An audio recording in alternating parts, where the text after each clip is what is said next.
Hi, I'm here with Jeff Greenberg at the Rodcliffe Mastermind, and we want to talk quickly about student housing, things that we don't usually get to know from Class B and C multifamily workforce housing. So, Jeff, why not you give us a quick tip on why student housing? How we make money from student housing?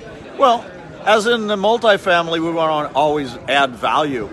We want value-add properties, and the thing is that student housing is particular that you have to be real careful of things, and we've seen that a lot of people have mismanaged them. So we're finding a lot of mismanaged student housing, and if we can go in and fix it, then we've got that value add. And there's a lot less competition as far as going after those deals.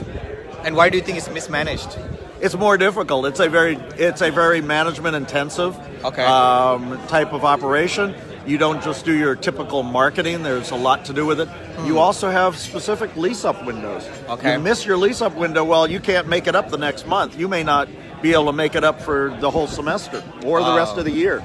So those vacancies may lag for a while until you could catch up. So you have a real specific lease-up window. You don't want to miss that. Good. Well, that are the tips for student housing. Hope you all learned something today.